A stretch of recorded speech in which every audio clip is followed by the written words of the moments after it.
Hello and welcome to the channel. In this first episode I'll be covering the first half of Morgenthau's Politics Among Nations. Morgenthau is the most influential international relations theorist, yet he's also one of the most misunderstood. So in all episodes on this channel, when I'm discussing thinkers, I choose one of their specific works and pull directly from it to make sure there's no misunderstandings when covering these thinkers. So I'll get right to it. Morgenthau was born in 1904 Germany. In the late 1920s, became a lecturer at the University of Frankfurt. He witnessed both the fall of the Weimar Republic and the rise of totalitarianism in Germany. Because of his Jewish heritage and ideological stance, he had to flee Germany, eventually choosing to immigrate to the US. Although he didn't found the idea of realism, he is most associated with the idea. Realism, in the popular sense, the misunderstood or perhaps strawman sensed, is the idea that power dominates all international relations. And that's about all most people can summarize from Morgenthau's Politics Among Nations, even though that really only makes up maybe the first 3 chapters out of the many chapters of the book. So I'll be covering in totality what he has to say rather than just this surface level strawman of him. And some necessary background history for this book. The 1800s in Europe was sort of a golden age of Europe. It's when the Industrial Revolution kicked off, bringing prosperity to Europe. Before 1800, Europe was about on par with other nations around the world as far as economics go. You had a great cultural revival in Europe, a great diplomatic peace. War was tearing Europe apart, 1600s, 1700s. After Napoleonic Wars, we had this very long peace that lasted until the 1870s, when Bismarck, meeting Prussia, united Germany. So a series of 3 different wars, and Bismarck was a realist in the true sense of the word, in that after he united Germany and made it the strongest power in Europe, he set up alliance structures to make sure no one else would go to war, and Germany could preserve its power and its prosperity.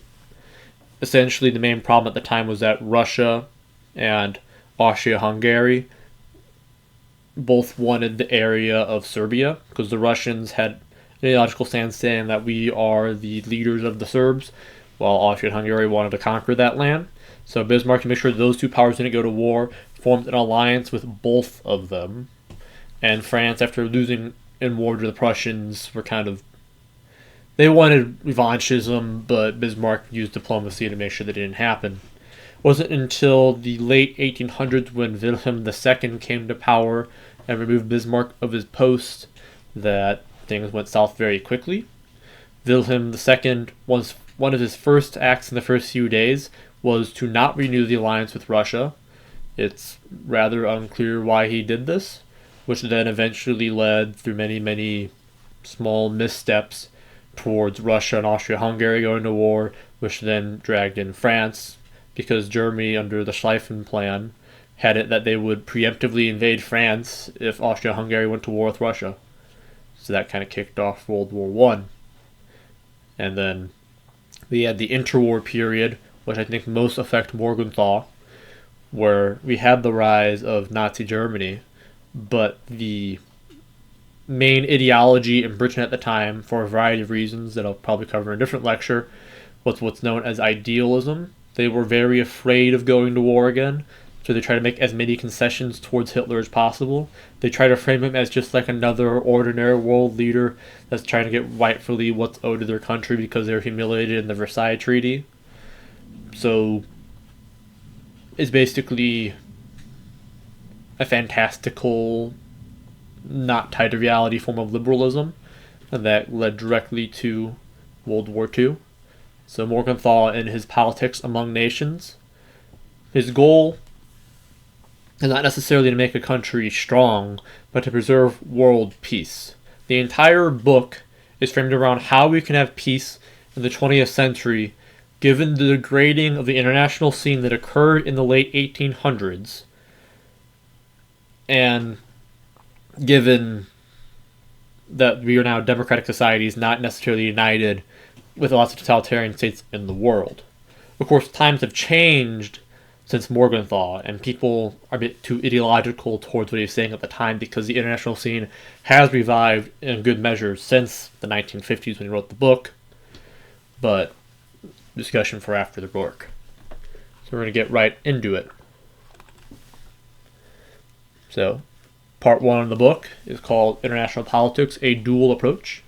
I will be reading off quotes, explaining them if I think I need to be explained, giving context, etc. This first part's really just epistemology. We'll get right to it. He starts. The purpose of this book is twofold. The first is to detect and understand the forces which determine political relations among nationals, and to comprehend the way in which those forces act upon each other and upon international political relations and institutions. Events in international relations are, on one hand, unique occurrences. They happen in this way only once and never before since. On the other hand, they are similar, for they are manifestations of social forces. Social forces are the product of human nature in action. Therefore, under similar conditions, they'll manifest themselves in a similar manner. He goes on, one must be able to distinguish between the similarities and differences in two political situations. Furthermore, one must be able to assess the import of these similarities and differences for alternative foreign policies. However, he is very skeptical of our ability to do so when he says, and how many books were written on international affairs before the First World War, when common opinion held great wars to be impossible, or at least of short duration? Was there even an inkling of what was to come? Is there a book written in the period between the two world wars which could have helped one anticipate what international politics would be like in the 5th decade of the century? What trust shall we place in those who today who would tell us with absolute certainty what tomorrow and the day after will bring? So essentially, unlike future works really like Walt's, his epistemology is very pragmatic for the statesman. Like this book is essentially, in its essence, a pitch towards America. He fled Germany, comes to America, he sees what future America could have for the world. So the entire first half of this book is very loaded with American-focused examples to try to persuade the American people to get on board with his ideas. So this is just written epistemology for statesmen. When we get to someone like Walt or Nye and Keohane, they are a bit more complex. More philosophic, to say, not to degrade Morgenthau's opening section. So the second part of the book is called International Politics as a Struggle for Power. He starts, international politics, like all politics, is a struggle for power. Whatever the ultimate aims of international politics, power is always the immediate aim. Statesmen and people may ultimately seek freedom, security, prosperity, or power itself.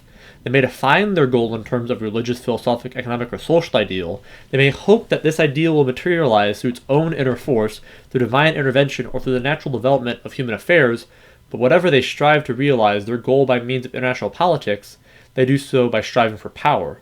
When we speak of power in the context of this book, we have in mind not man's power over nature, we mean man's control over the minds and actions of other men. He goes on, the aspiration for power being the distinguished element of international politics, as of all politics. International politics is of necessity power politics. While this fact is generally recognized in the practice of international affairs, it is frequently denied in the pronouncements of scholars, publicists, and even statesmen. In recent times, the conviction that the struggle for power can be eliminated from the international scene has been connected with great attempts at organizing the world, such as the League of Nations and the UN. The League of Nations is a callback from the interwar period between World War I and World War II, where people tried to, the idealists in Britain tried to eliminate the struggle for power in the national scene. Morgenthau makes the case in this book that by ignoring power, you make the world less safe. It's not so much that he's going to get to this, but if you're in the 1800s with a very strong sense of international morality, you don't need to focus on power this much per se, because you can trust more states. But if your neighbor is Nazi Germany or China, they need to have a hedge for the worst case scenario where things are dictated by power politics. So I wouldn't think of Politics Among Nations as necessarily an intentional perfect description of the state of affairs. Rather, the goal is to ensure peace, so he's starting with the worst case scenario where everything's dictated by power relations to ensure that we'll have peace. So, continuing.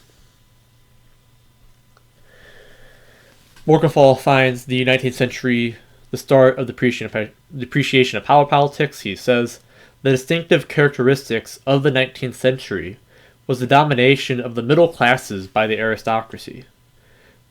By identifying this domination with political domination of any kind, the political philosophy of the 19th century came to identify the opposition to aristocratic politics with hostility to any kind of politics. And as an aside, he ties aristocratic politics directly to the international scene, the international morality of the 19th century. So the fall of aristocracy will be shown to be the fall of the restrictive force of international relations that led people like Wilhelm II to go do stupid things and start World War I. Continuing.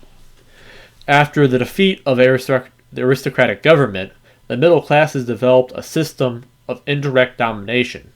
They replaced the traditional division into the governing and the governed classes, and the military method of open violence, characteristic of aristocratic rule, with the invisible chains of economic dependence.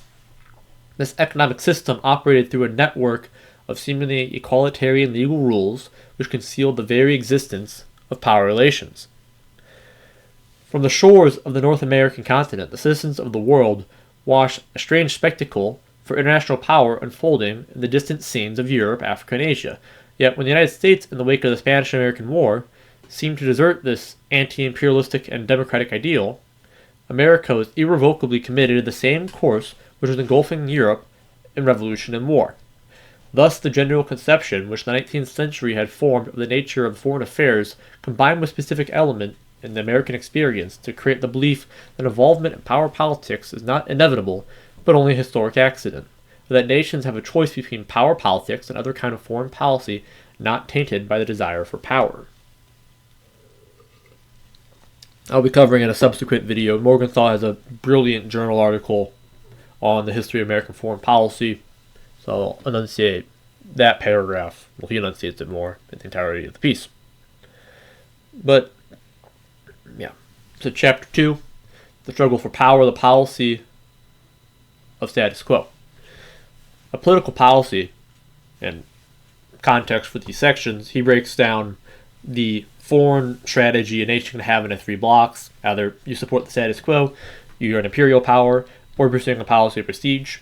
The general idea is that the status quo wants to preserve the peace, while imperial powers want to break the status quo and doing so starting war. So this book, it sets it up at the start that we want to preserve the status quo and figure out ways to deal with imperial powers, which he doesn't really offer. It takes a while to get to the point, and the very concluding chapter is the solution to imperial powers, and even then this is kind of... Well, we'll get to that. So, policy of the status quo. A political policy seeks either to keep power, to increase power, or to demonstrate power. A nation whose foreign policy tends towards keeping power and not towards changing the distribution of power in its favor pursues a policy of the status quo. A nation whose foreign policy aims at acquiring more power than it actually has through expansion of its power beyond its frontiers pursues a policy of imperialism. A nation whose foreign policy aims to demonstrate power it has, either for purpose of maintaining or increasing it, pursues a policy of prestige. It is typical for a status quo policy to appear as the defense of the peace settlement which terminated the last general war.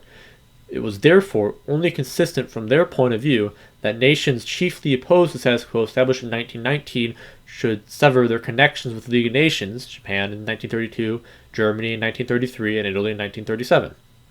Minor adjustments in the distribution of power, however, which leave intact the relative power positions of the nations concerned are fully compatible with the policy of the status quo. For instance, the purchase of territory of Alaska by the United States in 1867 did not affect the status quo between the United States and Russia, since, in the view of technology of communications and warfare at the time, the acquisition by the United States of this then inaccessible territory did not affect to any appreciable extent the distribution of power between the United States and Russia.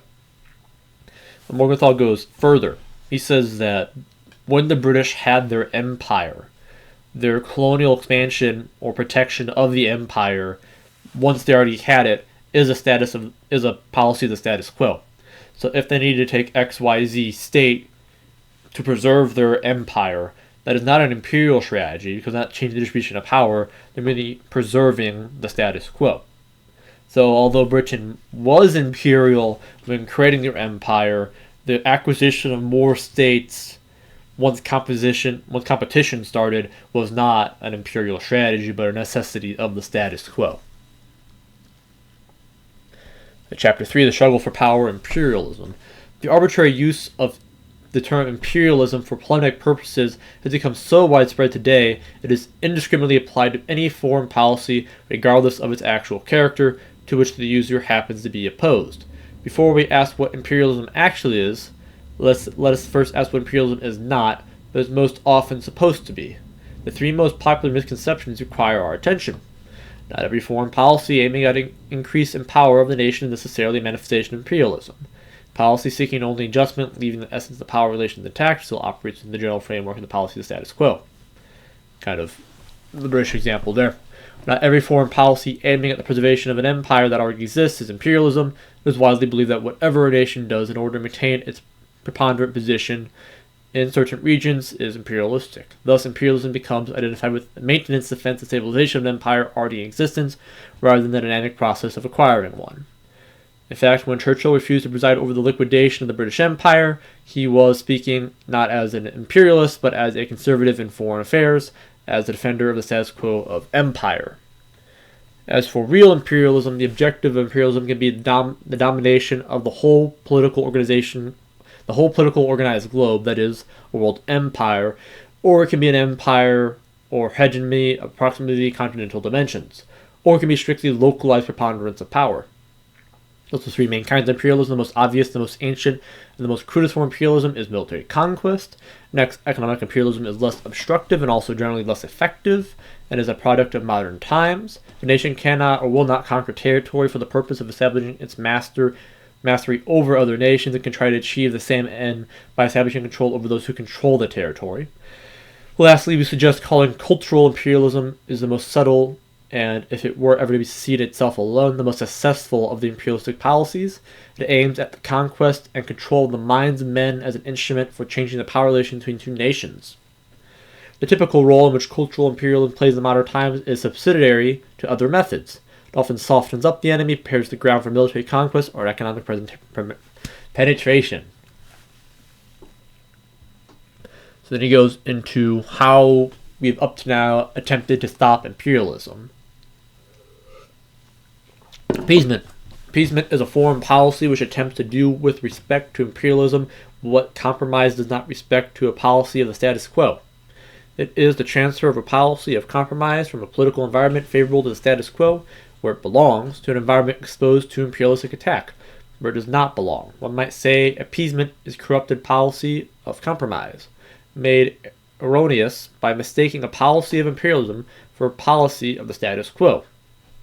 There's obviously a direct attack about what Britain did, specifically Chamberlain, in relation to Nazi Germany leading up to World War II, where they kept giving concessions to Germany, which would be the Rhineland, and then Austria, and then Czechoslovakia, and so on. Because they thought if Hitler had these things, he'd stop being imperialistic, he'd be contented, they thought.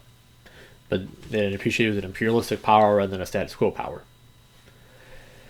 Fear. The other mental error into those responsible for the conduct of foreign affairs most likely to fall is the reverse of the one thus far discussed. It mistakes a policy of the status quo for a policy of imperialism. By doing so, State A resorts to measures such as armaments, fortifications, alliances with respect to State B. The latter, in turn, resorts to countermeasures, for now sees State A as embarking upon a policy of imperialism. This roughly is what happened leading up to World War I. We'll just World War I in a separate video. Chapter 4, the struggle for power, a policy of prestige. Morgenthau lists two kinds of prestige, the diplomatic ceremonial and displays of military force. He says of these, in international politics, prestige is at most the pleasant byproduct of policies whose ultimate objectives are not the reputation for power, but the substance of power. Nations, which as members of international society, must in the main rely upon their own power for protection of their existence of power position, can hardly neglect the effect which gain or loss of prestige will have upon their power position on the international scene. It is therefore not by accident that, as we have already pointed out, observers of the international affairs who underrate the importance of power tend to take questions of prestige lightly. And it is likewise not by accident that it is not responsible statesmen, but only foolhardy egocentrics who are inclined to pursue a policy of prestige for its own sake. This is, he says it right here. German imperialism owes its triumph in the late 30s mainly to a successful policy of prestige.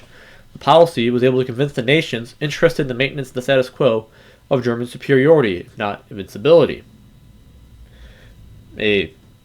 Studies such as those done by Kagan show that if France were to intervene when Germany took the Rhineland, or were to go to war with Germany when they tried to take Czechoslovakia, they could have likely easily stopped Germany. It wasn't until before the invasion of Poland that Germany was actually on par better than France's military force. Even when they invaded France, their military is not necessarily better than France's, but France had a variety of internal problems that stopped them from stopping Germany's takeover of France. I'll get to another video probably. Going further, at the outbreak of the Second World War, the United States was already potentially the most powerful nation on Earth and had openly declared its opposition to the imperialism of Germany and Japan. Nevertheless, Germany and Japan proceeded very much as the United States as a first-rate power did not exist at all. The significance of the attack on Pearl Harbor from the point of view under discussion lies the implied expression of contempt for the military strength of the United States. The reputation for the power of the United States, that is, its prestige, was so low that Japan could base its war plans upon the assumption that American military strength would not recover from the blow of Pearl Harbor in time to influence the outcome of the war. American prestige was so low that Germany and Italy decided, instead of trying to keep the United States out of the European war, seemed almost eager to bring it in by declaring war against it on December 10, 1941. Hitler is quoted as having declared in 1934, "The American is no soldier. The inferiority and decadence of this allegedly new world is evident in its military inefficiency." Reiterate that. After Japan attacked the United States in Pearl Harbor, it was Germany that declared war on the United States. The United States did not declare war on Germany. It was just probably before the fall. Chapter 5. The ideological element in international policies. It is a characteristic aspect of all politics that frequently these basic manifestations do not appear as what they actually are, that is, manifestations of a struggle for power. Statesmen generally further their policies not in terms of power, but in terms of either ethical and legal principles or biological necessities. These legal and ethical principles and biological necessities fulfill a dual function in the sphere of international politics. They are either the ultimate goal of political action, or they are pretexts and false fronts behind which the element of power inherent in all politics is concealed. He continues, to this ambivalence of man as a political being corresponds the ambivalence of his moral evaluation of this condition. He will consider his own desire for power as just and will condemn as unjust the desire of others to gain power over him. He then gives this long-winded example of how the USSR sees the U.S. attempt at increasing power as unjustified, their own attempts are justified, while the U.S. thinks the opposite. Once again, he's trying to appeal to that American audience. We haven't seen a few American-centered examples pop up, even though he was a German. Is this ambivalence which defines the problem of international relations and causes many dilemmas. He states, the nation which would dispense with ideology and frankly state that it would want power and will therefore oppose similar aspirations of other nations would at once find itself at a great, perhaps decisive disadvantage in the struggle for power. That frank admission would, on one hand, unite the other nations in fierce resistance to a foreign policy so unequivocally stated, and would thereby compel the nation pursuing it to employ more power than would otherwise be necessary. To rally a people behind the government's foreign policy and to marshal all the national energies and resources to its support, the spokesman of the nation must appeal to biological necessities such as national existence and of moral principles such as justice rather than power. He then goes on to say there are ideologies that support the status quo, like permanent peace and international law, but also ideologies for imperialism. For this, he quotes Gibbon: "For every war, a motive of safety or revenge, of honor or zeal, of right or convenience, may be readily found in the jurisprudence of conquerors." Part 3 of Politics Among Nations, National Power. I'm going to skip through this section. Morgenthau proposes groups of people who find themselves unable to project power domestically project their power on the international stage, kind of a pseudo-psychological justification for his priors.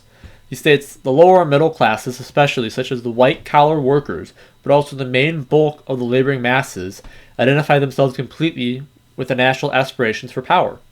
He then goes on to try to explain the rise of nationalism since Napoleon. The rise of nationalism context. Before Napoleon, when states went to war, it'd be two aristocrats that hire private mercenaries to go about their little battles, and generally people didn't really care what state they ended up in. If they got conquered in some land, it really didn't affect peasants that much. They didn't really think much of being like, I'm a member of the state of France. You might think they're like, oh, I'm a Frank, but they didn't really attach that much to it, especially compared to how we do it nowadays. Napoleon was very famous for getting the entire nation mobilized for warfare. Napoleon did a lot of brilliant innovations that we'll cover in a different video, but in its essence, instead of having mercenaries or private armies or a few conscripted people, he managed to conscript the entire nation to mobilize to go to warfare, thus creating a gigantic death toll at the time that was unprecedented. So, and since then, states become more nationalistic. The more nationalistic they become, the less they're tied to the international society. The less international society there is, the more we run into these power dilemmas where we can't really trust each other anymore, making Morgenthau's book more of a necessity because it's based on the premise that we have these nationalistic, individualistic states that are trying to compete on the world stage with each other, but still find some cooperation that go to all these accidental wars. So nationalism, the rise of it in the early 1800s, is really the crux of Morgenthau's book. And the neoliberals that came after Morgenthau really are just a reaction to the times that the international society is reviving itself after the 1950s. You see within the EU and US-EU relations, and US, Taiwan, Japan, Korea relations, and the growing diplomatic strength between the US and USSR. So, like, Morgenthau's identifying a specific phenomenon of the time. He goes on. He states, "The emotional intensity of identification of the individual with his nation stands in inverse proportion to the stability of the particular society as reflected in the sense of security of its members. The greater the stability of society and the sense of security of its members, the smaller are the chances for collective emotion to seek an outlet in aggressive nationalism." As per Measuring National Power, he states the following of his components. You're free to read his description, all of them. I think they're rather self-explanatory. Geography, natural resources, industrial capacity, military preparedness, population, national character, national morale, and the quality of diplomacies.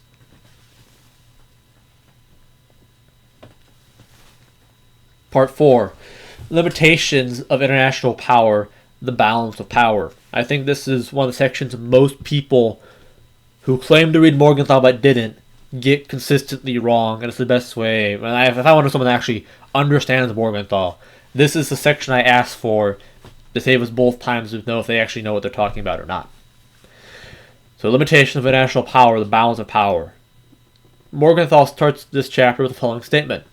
The aspiration for power on the part of several nations, each trying either to maintain or overthrow the status quo, leads of necessity to a constellation which is called the balance of power, and to policies aimed at preserving it. We use the term of necessity advisedly.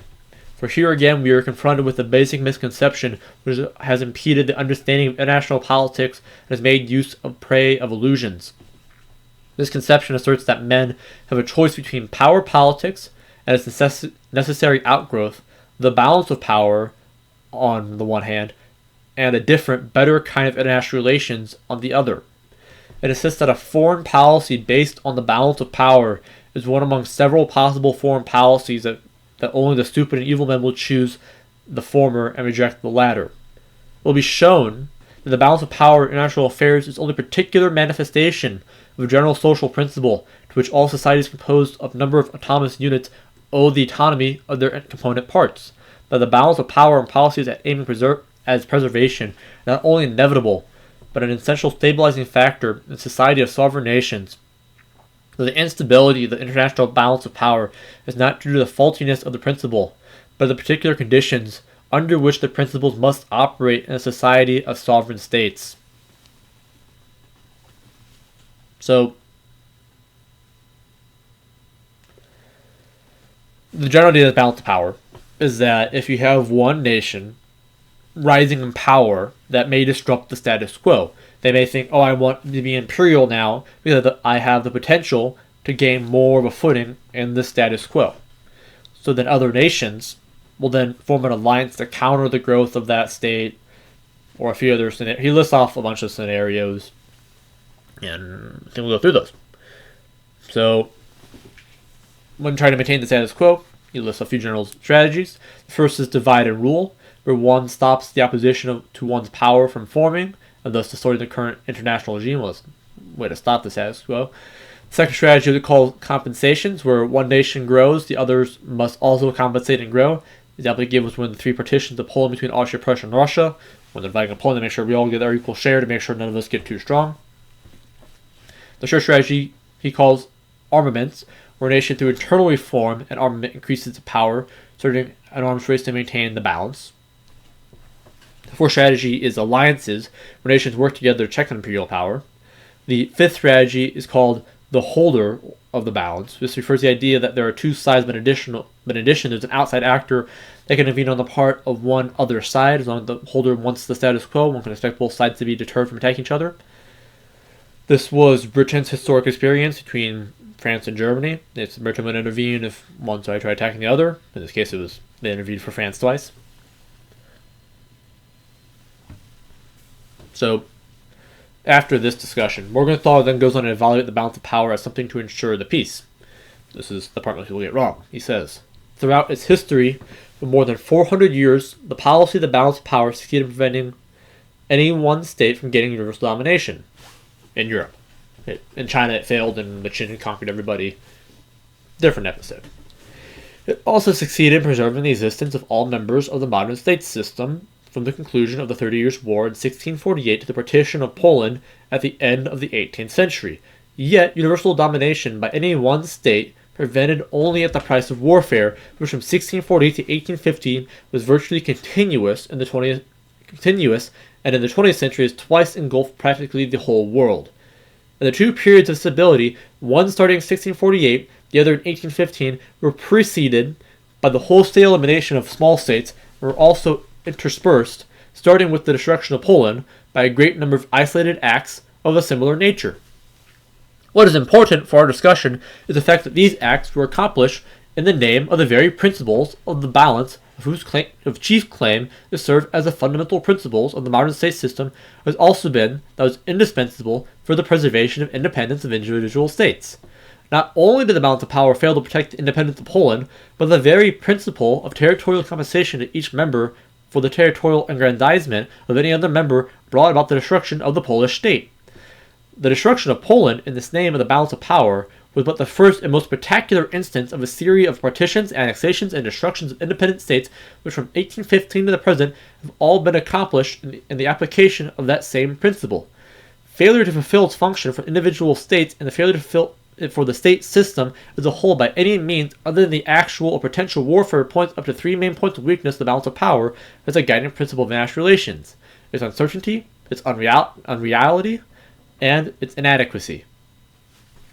He continues, the balance of power, mechanically conceived, is in need of an easily recognizable quantitative criterion by which the relative power of a number of nations can be measured and compared.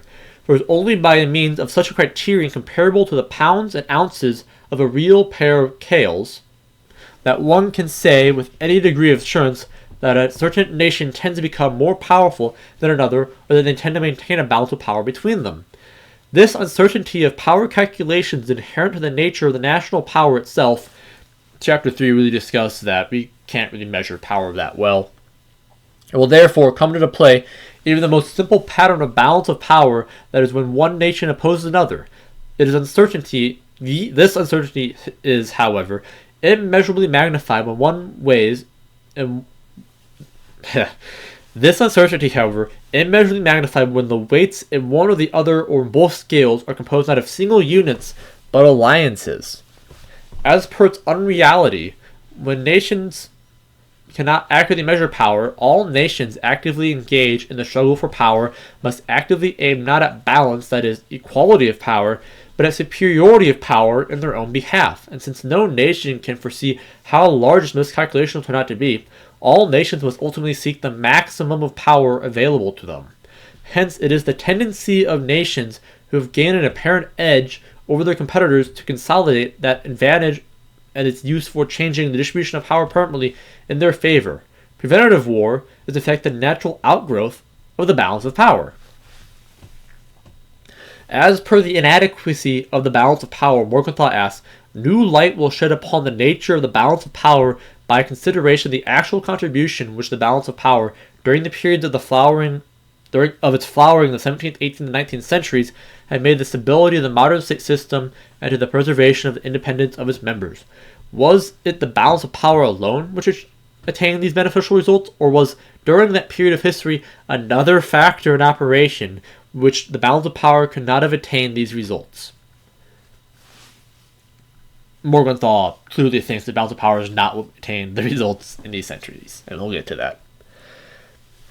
First, Morgenthau cites the restraining influence of a moral consensus, and the moral consensus of the modern state system as a potential alternative to the balance of power.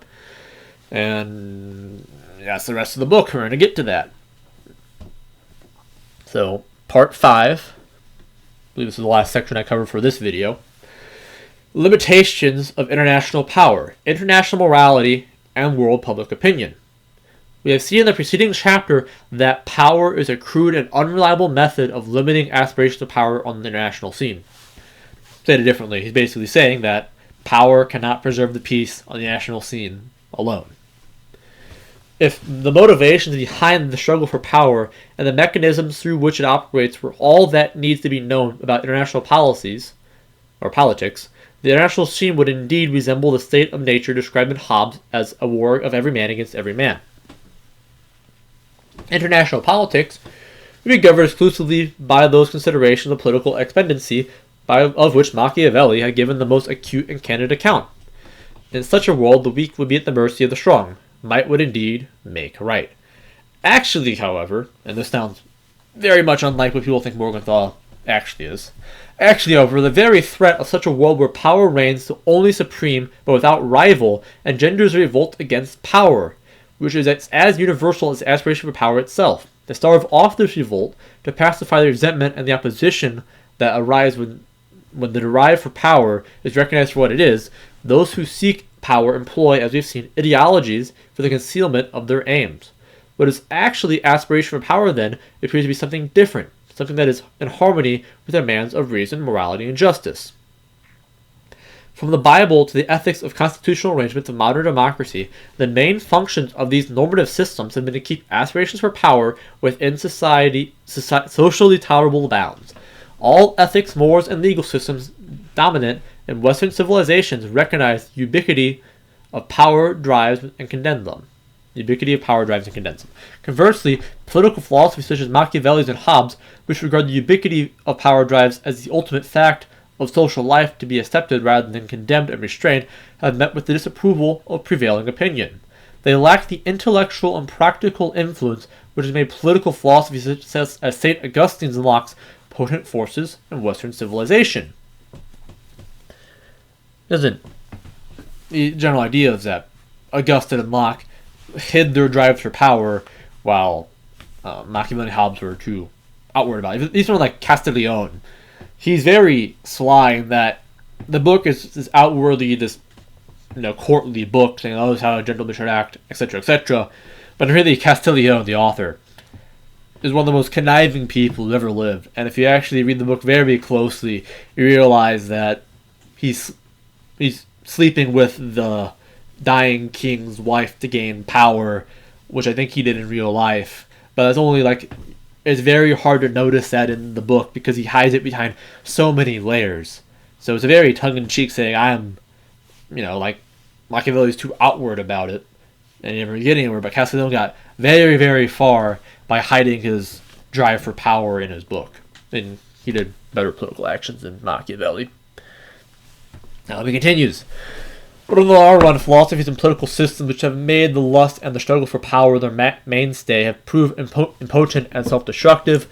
Their weakness demonstrates the strength of the Western tradition, which seeks, if not to eliminate, but at least to regulate and restrain the power drives which otherwise would either tear society apart or else deliver the life and happiness of the weak to the arbitrary will of those in power.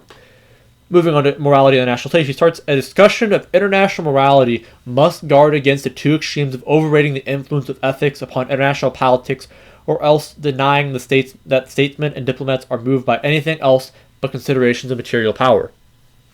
He continues, when international politics was considered exclusively as a technique without ethical significance for the purpose of maintaining and gaining power, such methods were used without moral scruples and as a matter of course. According to the official records, the Republic of Venice from 1415 to 1525 planned or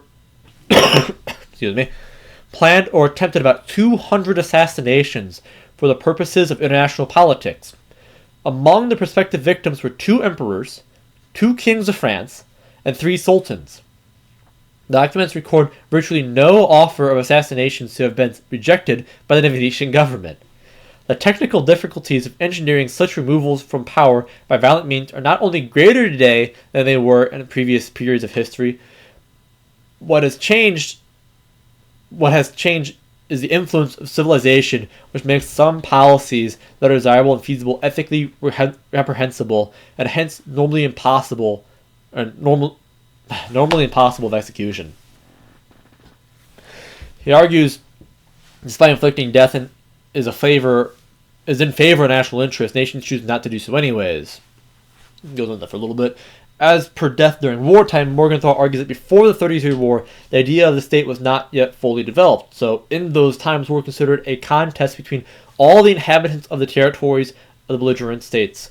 The enemy was less a state in the modern sense of a legal abstraction than all the individuals owing allegiance to a certain lord or living within a certain territory. Thus, every individual citizen of the enemy state becomes an enemy of every individual citizen of the other side. After the 30 Years' War, there was seen as an affair of armies of belligerent states, the idea of the civilization of... After the 30 Years' War was seen as an affair of armies of belligerent states, and the idea of civilian and armed conflict was formed. There was a great deal of putting into law via treaties and conventions this morality, particularly in the 19th and 20th centuries. Quotes, there may be legal arguments against the validity or effectiveness of these international treaties, yet this is not an argument against the existence of moral conscience. So then he again goes on to explain that there was a strong distaste for war that developed in the 18th century.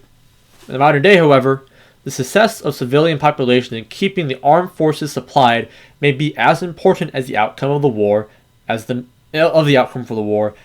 military effort itself.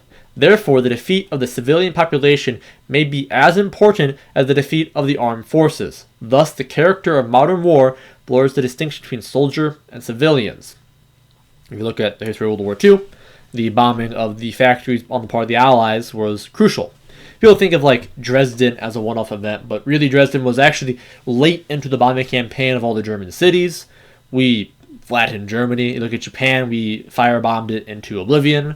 The firebombings of Tokyo killed more people than the atomic bombs. So one cannot understate the effectiveness of bombing the factories, which is in essence bombing the civilian populations. It goes on in the part of the book, like Roosevelt was against this idea in 39, but by 43, people have gotten very tired of the Germans, so we went about bombing the civilians. But arguably, if it didn't do so, we probably would have lost the war, or at least not conquered Germany. Universal morality versus nationalistic universalism. So, A. Personal ethics of the aristocratic international. The prince and the aristocratic rulers of a particular nation were in constant intimate contact with the princes of aristocratic rulers of other nations. They were joined together by familial ties, a common language, which was French, common cultural values, and a common style of life, and common moral convictions. The members of their diplomatic and military services looked upon themselves as employees who served their employer rather by virtue of the accident of birth, reinforced by no means always by a sense of personal loyalty to the monarch, or because the promise of pay, influence, and glory which he held out to them. So he's basically saying this is what the restraining force was before the rise of nationalism, then he goes on to the destruction of national morality. When in the course of the 19th century, democratic selection and the responsibility of government officials replaced government by the aristocracy, the structure of international society underwent a fundamental change. These officials are legally and morally responsible to their official acts not to a monarch, that is, a specific individual, but to a collectivity, that is, a parliamentary majority, or the people as a whole. An important shift in public opinion may easily call for a change in the personnel making foreign policy. The individual members of the electorate may have no moral convictions of supranational character at all. In other words, there will be those who act accordingly to the moral maxim, right or wrong, my country. There will be those who apply their own actions with regard to international affairs, as well as to the actions of the government. There will be those who apply their own actions with regard to international affairs, as well as those actions of the government and the standards of Christian ethics. There are those who apply the standard of the EU or of world government or humanitarian ethics. In any case, the reference to a moral rule of conduct requires an individual conscience from which it emanates, and there is no individual conscience from which we can call the international morality of Great Britain or of any other nation that could emanate. Essentially because every nation has its own morality, there's nothing international about it anymore. So basically, when states go to war, they're now fighting for their specific way of life, rather than presuming that even if we lose this war, the way about which we do our conduct is going to be preserved.